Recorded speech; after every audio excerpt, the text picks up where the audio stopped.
Aujourd'hui, c'est le 31 mai 2020. Merci Seigneur Jésus-Christ pour ce beau jour. Ce jour où tu entres en contact en communion avec ton peuple dans le monde qui se repose de toutes ses activités. Aujourd'hui, notre Seigneur Jésus-Christ annonce la fin de la souffrance du peuple noir dans le monde et sa consolation. Il annonce également la consolation des élus de Dieu dans le monde par le message du salut qui sort aujourd'hui de l'Afrique pour toucher le monde entier. Nous vivons un temps similaire au temps d'Esther et de Mardoché, où les ennemis avaient planifié un mauvais plan pour la destruction de la race des Juifs, un peuple faible et opprimé. Aujourd'hui encore, la race noire, qui subissait l'humiliation depuis le temps de l'esclavage, de la traite négrière, et était encore sur le point de subir le plan destructeur que les Occidentaux, les Américains, les Chinois, les Européens, les Russes ont planifié depuis longtemps. Et nous savons que ce sont eux qui ont créé Ebola, choléra, chikungunya, et palu-dengue et d'autres fièvres dans le monde. Même leurs vaccins qui disent venir sauver les Africains ne sont que depuis venin, depuis poison.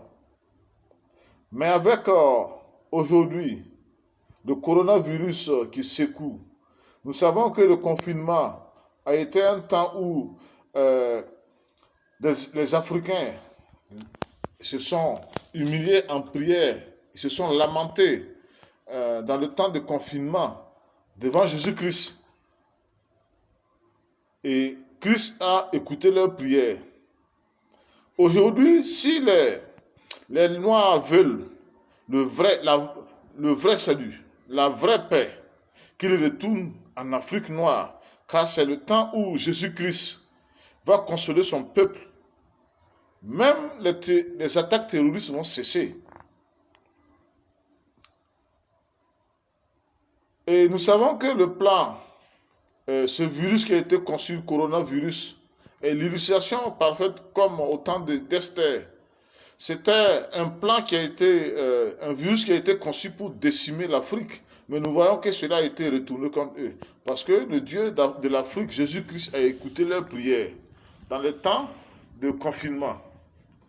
Ce qui signifie que nous vivons un temps où l'oppression va totalement disparaître chez les Noirs dans le monde entier.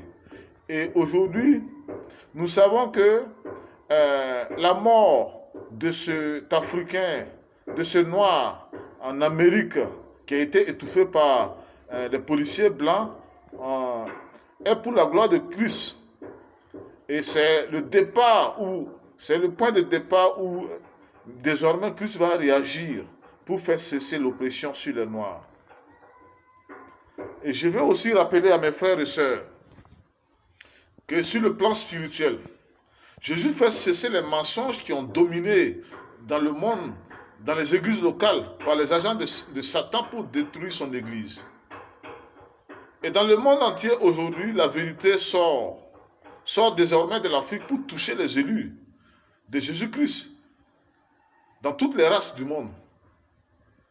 Et je rends gloire à Jésus-Christ qui sauve et console l'Afrique noire aujourd'hui. Je rends gloire à Jésus-Christ qui rassemble également ses élus dans le monde entier à travers la vérité qui sort aujourd'hui de l'Afrique pour toucher son peuple. Alléluia. Amen.